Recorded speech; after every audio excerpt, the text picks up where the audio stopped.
بسم الله الرحمن الرحیم.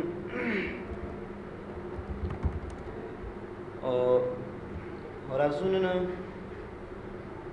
یو پروګرام سٹارټ کو چې هغه ته ویب پیج ډیزاینینګ اور ډیولپمنٹ منګوایو. نن چې کوم کورس تاسو ته شروع کوم دا هغه نوم دی ویب پیج ډیزاینینګ یا ویب پیج ډیولپمنٹ یا ویب پروګرامینګ یا موږ صرف ویب ډیولپمنٹ ورته وایو. کوم نوم چې تاسو له دې لپاره اخلئ بیسټ نیم هر یو نوم چې تاسو له روانه کړئ. خو زموږ به داسې وي چې موږ ویب پیج ډیزاینینګ وایو خو ډیولپمنٹ دا بیا معناګانې لږ فرق کوي. اول به د دې کورس د دې نوم سره ځان اشنا کړو چې د دې کورس څه معنا ده، ګټې آینده کې څه دي چې دا موږ ووایو. نو ګوره دا درې لفظ دي: ویب، دویم پیج او دریم ډیزاین. درې لفظ دي. تر ټولو لومړی کوېشن دا دی چې وټ از ویب. ویب څه معنا؟ موږ وایو چې ویب مینس a world wide web. داسې به موږ وایو. اکثره تاسو وایي که نه www. د www نه معنا څه ده؟ ورلډ وایډ ویب یا نړیوال غټ جال. پښتو معنا که موږ داسې وکړو. د ویب خپله معنا دا ده چې نړیوال غټ جال یا جال ته موږ ویب ویلی شو. د ویب کلمه چې څنګه رامنځته شوې ده په دې باندې زه تاسو ته خبرې کوم چې دا څنګه رامنځته شوه. اصلا کې د ویب کلمه چې رامنځته شوې ده دا ټیم برنرلی په نوم باندې یو شخص و هغه رامنځته کړه او هغه دا کنسپټ داسې و چې زما به یو کمپیوټر وي داسې یو کنسپټ هغه لرلو او ما هغه کنسپټ چې دی هغه امپلیمنټ شو، په هغې کار وشو. هغه داسې یو کنسپټ لرلو، داسې یوه نظریه لرله او هغه نظریه عملي شوه چې زما به یو کمپیوټر وي او دغه کمپیوټر به چې دی دا کمپیوټر به د سرور کمپیوټر په نامه یادېږي. د کوم کمپیوټر په نامه؟ سرور. دا کمپیوټر به ما ایښی وي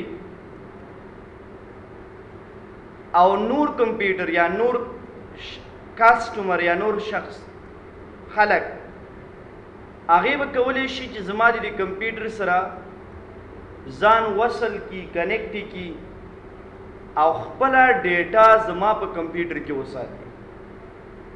خپله ډیټا زما په کمپیوټر کې وساتي. خو هغه نفر چې د کمپیوټر سره کنیکټ کېده نو هغې کمپیوټر د کوم ماډل نوم اخیستو؟ هغې کمپیوټر ته هغې ته کلاینټ کمپیوټر موږ ویلی. کوم ماډل کمپیوټر؟ کلاینټ. سرور کمپیوټر خو ما یو دا نه و. دا نظریه دا هغه وه د هر یو شخص به د هغه کمپیوټر سره کنیکټ کېده، هر یو شخص به د هغه کمپیوټر سره کنیکټ کېده، کلاینټ به د سرور کمپیوټر سره کنیکټ کېده او خپله ډیټا به یې په دې سرور کمپیوټر باندې ساتله. نو همدغې کنسپټ ته چې کوم دی نوم کېښودل شو د څه په نامه؟ ویب په نامه باندې. همدې کنسپټ ته چې کوم نوم کېښودل شوی دی دې ته څه نوم ایښی دی؟ ویب. خو کله به چې یو کلاینټ د دې سرور کمپیوټر سره کنیکټ کېدو نو د دې ترمنځ به یو نیټورک موجود و. څه به موجود و؟ یو نیټورک به موجود و. بغیر د نیټورک نه خو کار نه کېدو که نه. یو نیټورک به موجود و، د هغې نیټورک په اساس باندې به ته د دې سرور کمپیوټر سره کنیکټ کېدلی. او دې نیټورک ته موږ انټرنیټ هم ویلی شو.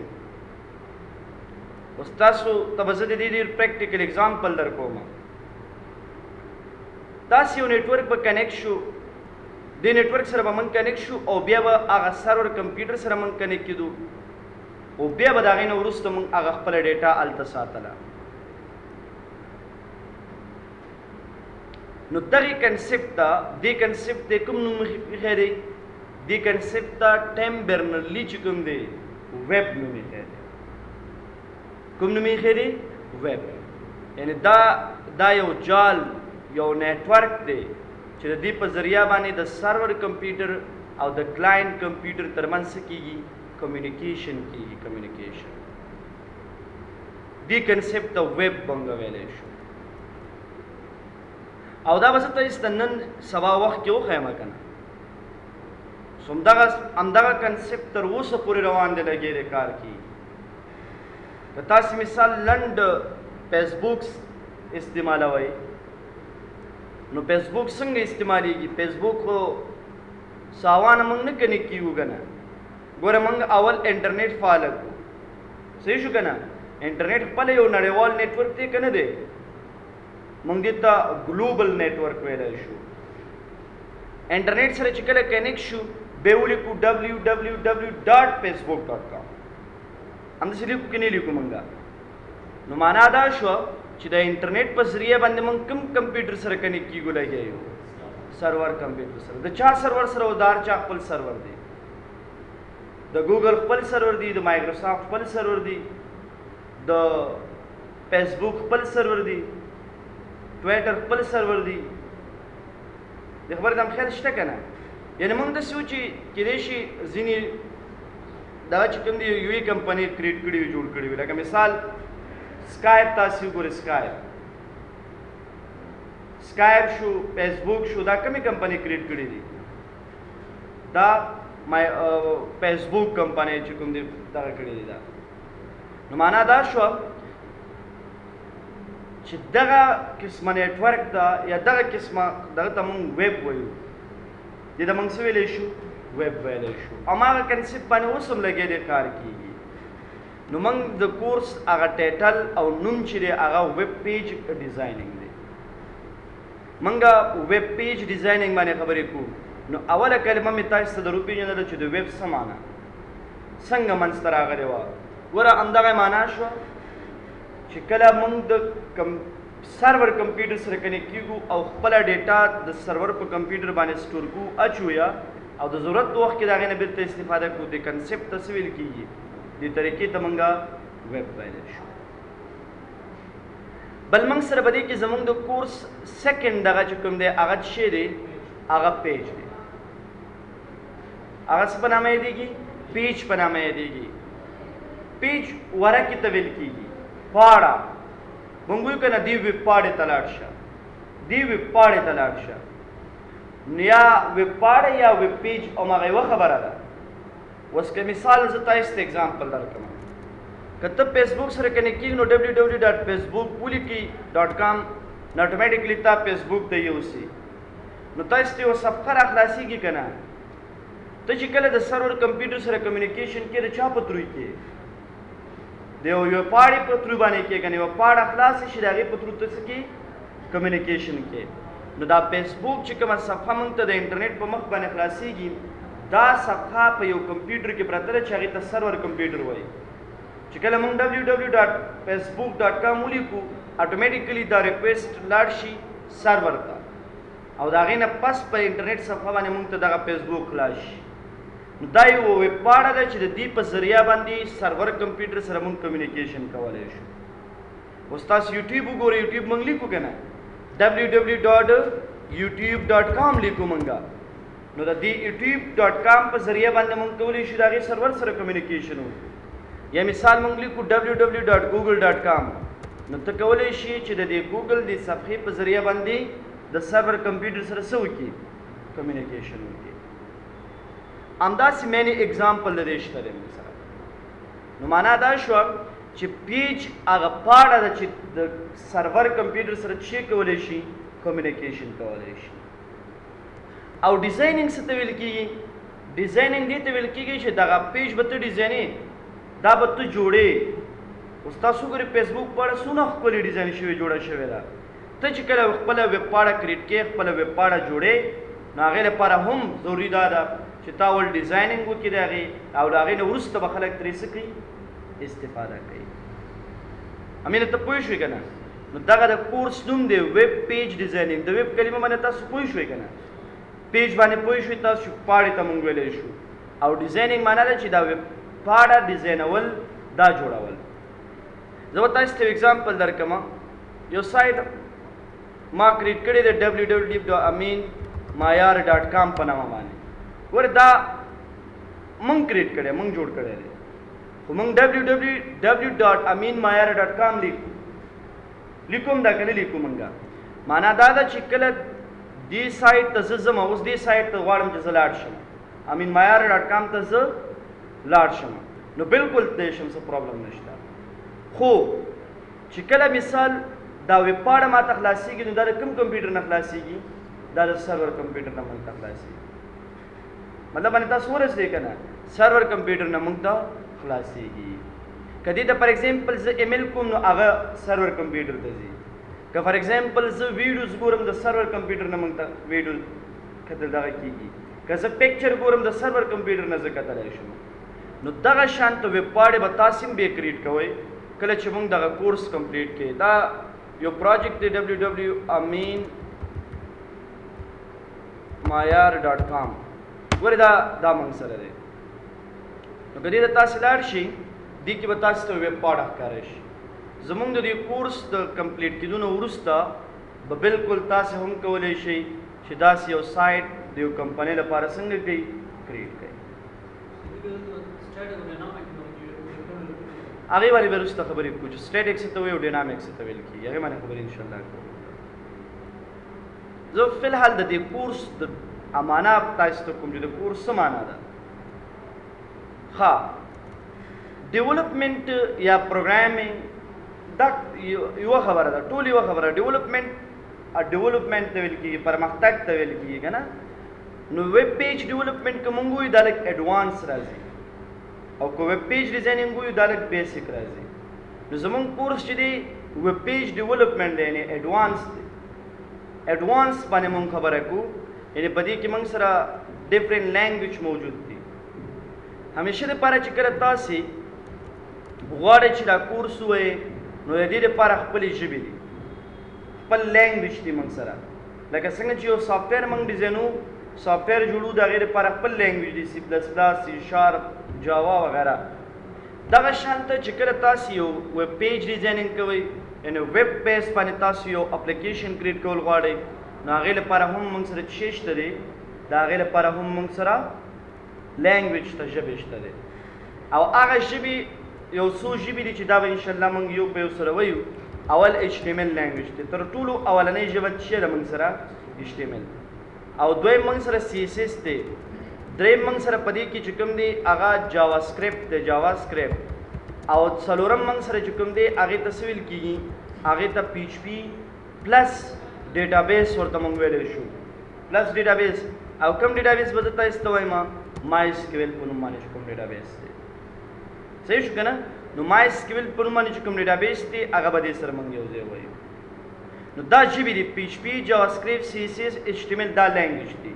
دا څلور ژبې چې کله تاسې زده کړې بالکل یو کمپلیټ یو مکمل ویب سایټ یو مکمل ویب اپلیکیشن به کولی شي چې تاسې آینده کې څنګه کوئ آینده کې تاسې جوړ کړئ. د مکمل د یو ویب سایټ د جوړولو لپاره به دا څلور ژبې د کاپي دي کولی شي دا دې کې ډیولپ کړئ. بیا موږ نورې ژبې هم لرو لکه ASP.NET چې ورته ویل کېږي دا د C# یا د مایکروسافټ کمپنۍ سره تعلق ساتي. نو موږ د دې ریلیټډ خبره نه کوو ځکه ASP.NET ځان ته خبره ده. یا مثال په جاوا کې موږ کولی شو یو ویب اپلیکیشن یو ویب سایټ جوړ کړو خو موږ په هغې سایټ باندې نه ځو. موږ به د ویب باندې خبرې کوو خو دغه څلور ژبې په دې کې موږ وایو CSS HTML جاوا سکرپټ PHP. دا ژبې چې کله موږ یو کمپلیټ ویب سایټ موږ کریټ کولی شو. په کار هم دا دي چې زیات فوکس چې دی د ویب بیس باندې او په دې ژبو دی. په دې ژبو کې باید تاسو یو اپلیکیشن څنګه کوئ جوړ کړئ. مطلب باندې تاسو ورځ دی که نه. نو دا ژبې به انشاءالله موږ یو په یو سره وایو. دا څلور ژبې ولې وایو؟ یعنې یوه ژبه کې ولې نه کېږي؟ نو دا څلور ژبې حتمي دي. که دې کې یوه ژبه موږ ونه وایو نو موږ اپلیکیشن به نیمګړې. یعنې دا څلور ژبې د اپلیکیشن دپاره د یو ویب سایټ یا د یو ویب پیج دپاره ضروري دي چې باید دا موږ ووایو. ځکه دې ویب سایټ کې د هرې ژبې خپل خپل کار دی. د HTML خپل کار دی، د CSS خپل کار دی، د جاواسکرپټ PHP د هرې ژبې خپل خپل کار دی. خو زه تاسو ته فلحال د دې څلورو ژبو په اړه باندې هېڅ هم نه وایم. د دې څلورو ژبو په اړه باندې زه تاسو ته هېڅ هم نه وایم. فلحال لپاره به زه تاسو ته څه باندې خبرې کوم؟ HTML باندې خبرې کوم. دا چې HTML ته راشو د هغې نه مخکې یو څو خبرې نورې دي باید په دې ځان پوه کړو. یو ګورې تاسو سره ویب بیس چې راځي یو ویب سایټ دی، یو ویب سایټ دی، او بل چې کوم دی اپلیکیشن دی. څه شی دی موږ سره؟ اپلیکیشن.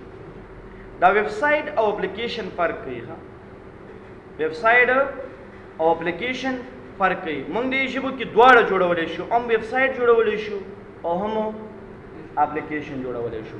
ویب سایټ څه ته ویل کېږي؟ یعنې موږ لکه څه کوېشن وکړي وټ از ویب سایټ، موږ ویلی شو collection of web pages. Web page is called website. د ویب پیج مجموعې ته څه ویل کېږي؟ ویب سایټ ویل کېږي. ډېرې ویب پیج سره یو ځای شي دې ته موږ ویب سایټ ویلی شو. لکه زه به تاسو ته یو پریکټیکل اگزامپل درکړم. که تاسو وګورئ دلته ما سره یو ویب سایټ اټومیټیکلی خلاصېږي، MSN خلاصېږي که نه، یا مثال فیسبوک یا یوټیوب یا نور وغیره وغیره. ته دې کېږه مه که نه، ډفرنٹ ویب سایټ موږ سره خلاصېږي. نو دغه ویب سایټ چې کومې تاسو سره خلاصېږي، دا ویب سایټ چې کومې تاسو سره خلاصېږي، په دې کې یوه ورقه نه وي، ګوره لینکس وي چې په یو ورقه کلیک کې بله ورقه خلاص شي، په هغې کې نه بیا لینکس چې په هغې کلیک کې بله ورقه خلاص شي. نو ګورې په دې یو دې ټولو ته ویب سایټ وایي، او په دې ویب سایټ کې نه مختلفې ورقې. نو د دې ورقو مجموعې ته موږ څه ویلی شو؟ ویب سایټ ویلی شو. ویب سایټ اکثره ټایم د څه لپاره استعمالېږي؟ دا د بزنس لپاره یوز کېږي. لکه اعلانات موږ کوو خپل ورنه، څه دې کوو موږ؟ اعلانات ورکو، مطلب اناونسمنټ چې ورته ویل کېږي. همدغه شانته د خپل لکه مطلب ایجوکیشن بیس کې موږ لکه زویم د زیکس یو سایټ دی، د دې هغه خپل معلومات دي موږ یې شیر کوو، لکه د کورس باره کې یا مطلب د کارکوونکو باره کې یا مطلب د نورو پرمختګ مطلب دې کې څنګه پرمختګ کېږي د هغې ټول هغه انفارمیشن موږ ویب سایټ ته خېږو، خلک یې ګوري. د دې لپاره چې کوم دی موږ ویب سایټ یوز کوو. لکه تاسو به لیدلی BBC تاسو نوم اورېدلی که نه؟ دا یو ویب سایټ دی، ګوره هغې خپل هغه نیوز ورباندې دغه کوي. نور اوس شیانې موږ ته نه ښکاري چې موږ کله نیوز ګورو نو ځو اټومیټیکلی BBC ته. نو BBC یو ویب سایټ دی، مطلب صرف انفارمیشن یا سروسز خلکو ته پرووایډ کوي. هر سړی کولی شي هغې ته لاړ شي، تم کولی شي، دا ټول کولی شي هغې ته لاړ شي. همدغه شان بل کوم یو ویب سایټ دی چې مشهور وي ډېر؟ یوټیوب هم یو سایټ دی موږ سره. دا اصلا کې سرچ انجن هم دی، یو سپیشل ټایپ ویب سایټ هم دی. نو دا ګورې دې کې هر سړی کولی شي، یوازې داسې نه چې زه کولی شم یا خاص خلک کولی شي. هر سړی کولی شي خپلې خوښې معلومات د هغې نه څنګه کړي؟ واخلي. نو مطلب ویب سایټ جنرل وي، هر سړی کولی شي هغه ایکسس کړي، استعمال کړي. هغه ویب سایټ چې د هر مقصد لپاره جوړ شوی، هغه که د ایجوکیشن بیس باندې جوړ شوي، که نیوز بیس باندې جوړ شوي، که هغه بزنس سایټ باندې کریټ شوی، خو هغې نه هر سړی کولی شي استفاده وکړي. نو ویب سایټ هم موږ کولی شو لکه د BBC په شان د یو سایټ کولی شو د ژبه کې څنګه کړو؟ جوړ. دویم اپلیکیشن دی، ویب اپلیکیشن چې ورته موږ ویلی شو. ویب اپلیکیشن داسې چې دا هر سړی نشي کولی چې دا څنګه کړي؟ استعمال کړي. فار ایگزامپل دغه زیکس د دې لپاره زه غواړم یو ویب اپلیکیشن جوړ کړم. لکه مثال دی کې سټوډنټس دي، هر یو شاګرد باید آنلاین خپل رجسټریشن وکړي، هر یو شاګرد باید خپل هغه د کورس ریکارډ وګوري، هر یو شاګرد مثال فیس تحویلي په ارزي کې چې وي مطلب هغه خپل د فیس ریکارډ وګوري. یا مثال اداره ده، هر یو شاګرد چې راځي د هغه ریکارډ چې رسوي مثال آنلاین یې رسوي، آنلاین د هغه فیس هر څه ریکارډ رسوي. چې هر ځای کې یو نفر وګوري مطلب وکولی شي هغه ریکارډ د هغه شخص وګوري. نو دې لپاره بیا داسې مقصد لپاره موږ څه استعمالو؟ ویب اپلیکیشن یوز کوو. لکه تاسو ګورئ بینک سیستم چې کوم دی هغه ویب اپلیکیشن سیستم دی. یا مثال په ډول که تاسو وګورئ اکثره یونیورسټیانې اوس ویب اپلیکیشن استعمالوي.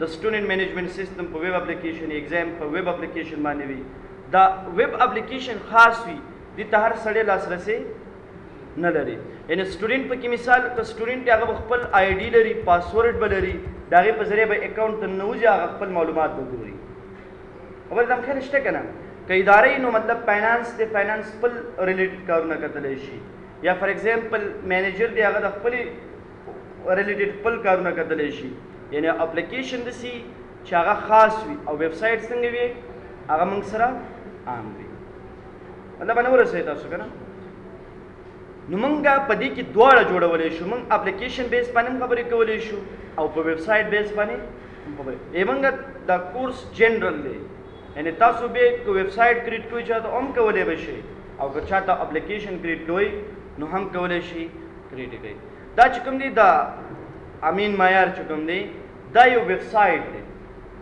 اوس ګوره زه هم کولی شم دې ته لاړ شم د هغه چې څونه اناونسمنټ دي د هغه چې څونه اعلانات دي هغه زه وګورم خبره دم خیال شته که نه تم کولی شي هر سړی کولی شي لکه امیسین دا یو ویب سایټ دی دا اپلیکیشن نه دی ګوره په دې باندې نیوز راځي هر سړی کتی شي که نه شي کتلی نو داسې یو سایټ کولی شو موږ وګورو خو ویب اپلیکیشن بیا هر سړی کتلی نه شي نو موږ په دې دواړو باندې انشاءالله خبرې کوو نارملی که ویب سایټ دی که ویب اپلیکیشن دی دا دوه قسمه یعنی موږ که په دې ژبو کې جوړو نو دوه قسمه دا جوړېږي ټایپس آف ویب سایټ به زه ولیکم دا دوه قسمه یو ته ویل کېږي سټیټک ویب سایټ یو ته ویل کېږي ډینامیک ویب سایټ ورته موږ ویلی شو سټیټک ویب سایټ لنډ به داسې وایم سټیټک ویب سایټ هغه ویب سایټ ته ویل کېږي چې د هغې شاته ډیټابیس کنیکټیویټي نه وي شی نه موږ سره انلی انټرفیس وي انټرفیس ډیټابیس نه وي مطلب دا دی اوس ګورې ته غواړې چې زیکس کې ایډمیشن واخلې خو آنلاین ایډمیشن به کېږه نه که ته د زیکس سایټ ته لاړ شي ایډمیشن کې نو ستا معلومات به زموږ ډیټابیس ته راځي که نه خو که چېرته ډیټابیس نه وي پروت او صرف د زیکس هغه اعلانات وي ورباندې او هغه معلومات ورباندې راځي نور څه نه وي نو دې ته کوم ماډل سایټ ویلی شو سټیټک او که چېرته ته آنلاین ایډمیشن کولی شي ته کولی شي موږ ته ایمیل وکړي نو بیا به ضرور د دې شاته ډیټابیس پروت وي نو بیا هغه قسمه ویب سایټ ته موږ څه ویلی شو هغې قسمه ویب سایټ ته موږ ویلی شو ډینامیک ویب سایټ نو زه به تاسو ته په دې کې ډینامیک ویب سایټ او سټیټک باندې دواړو باندې خبره کوم تر جاوا سکرپټه پورې به چې موږ سټیټک ویب سایټ باندې خبره کوو خو چې کله پی ایچ پي ژبه شروع کړو نو بیا هلته ګوره ډیټابیس سره څنګه کېدی که نه نو مطلب دا دی چې بیا به موږ ډینامیک سایټ باندې هم خبرې کوو انا باندې تاسو ورسېدئ که نه نو تر جاوا سکرپټه پورې به کومې خبرې بیسک او د جاوا سکرپټ نه وروسته سټیټک او د پی ایچ پي چې کله موږ شروع کړله نو د پی ایچ پي د شروع کېدو سره به خبره بیا څه ته لاړه شي ډینامیک ویب سایټ ته به لاړه شي دا خبرې جنرل دي ښه ځکه کورس نن نه شروع کوم صرف هغه انټروډکشن بیس تاسو ته خبرې کوم نو موږ چې کله یو ویب سایټ کریټ کړو زه تاسو ته ډایرکټ ویب سایټ نه جوړوم یا ډایرکټ تاسو ته اپلیکیشن باندې کار نه شروع کوم ځکه تاسو ژبې نه پېژنئ نو زه به تاسو ته ټولې ژبې وایم د دې چې کوم کنټینټس دي په هغې به خبرې کوو د هغې نه وروسته به زه تاسو ته بیا اپلیکیشن باندې خبرې کوم مطلب باندې ورسېد تاسو که نه نو زه به تاسو ته صرف انلی اوس فی الحال ایچ ټي ایم ایل شروع کوم بیا به سی ایس ایس شروع کوم بیا به جاوا سکرپټ بیا به پی ایچ پي کله چې دا کورس ختم کړو بیا به زه تاسو ته اپلیکیشن جوړوم مطلب باندې ورسېدی نو زه به تاسو ته د دې ډیوریشن هم ولیکم ایچ ټي ایم ایل دونه وخت نه نیسي 10 days وخت نیسي څو ورځې وخت نیسي موږ سره 10 ورځې وخت سی ایس ایس څو ورځې وخت نیسي موږ سره دا 15 ورځې وخت نیسي جاوا سکرپټ څونه وخت نیسي جاوا سکرپټ چې کوم دی 20 days وخت نیسي ټولې څو ورځې شوي موږ سره یو میاشت او 15 ورځې یو نیمه میاشت شوه که نه او پی ایچ پي به څونه وخت ونیسي 1 month مکمل یو میاشت چې کوم دی هغه ستاسو پی ایچ پي کورس وي صحیح شو که نه یو میاشت یا یو میاشت او 15 ورځې چې زیات نه زیات شي یو میاشت او 15 ورځې وخت به ونیسي یو میاشت او 15 ورځې دا شو او یو میاشت او 15 ورځې هغه شو نو ټول څو میاشتې شو 3 میاشتې نو 3 میاشتې به دا کورس وخت نیسي بیا د 3 میاشتو نه وروسته بیا انشاءالله تاسو کولی شئ یو کمپلیټ اپلیکیشن شرط پکې دا دی چې غیر حاضري پکې نه کوئ. او دویمه خبره دا ده چې کوم درس مونږ وایو چې هغه تاسو صحیح طریقې سره زده کړئ نو بیا پراپرلی کولی شي تاسو دا کار وکړئ. مونږ چې اشتمل شروع کړو نو اول باید اشتمل ژبه وپېژنو چې دا کوم ماډل ژبه ده او په ویب اپلیکیشن باندې د دې کوم کارونه دي. صحیح شو که نه؟ یعنې اول کوېشن به دی چې وټ از اشتمل لینګویج، دا کوم ماډل ژبه ده. نو دغه کوېشن زه تاسو ته نن ځکه نه حل کوم چې دې کلاس کې نور نفر هم دي، سبا به راځي، سبا نه به انشاءالله دا کوېشن مونږ حل کوو. صحیح شو؟ نن هم صرف هغه سټارټ واخیستلو، کلاس هم شروع کړلو، سبا نه به انشاءالله زموږ درس شروع شي او د کومې ژبې نه به شروع شي مونږ سره؟ اشتمل ژبې نه به شروع شي. بس دی درس بدونه نه وایو، ښه درس به انشاءالله زیات وایو.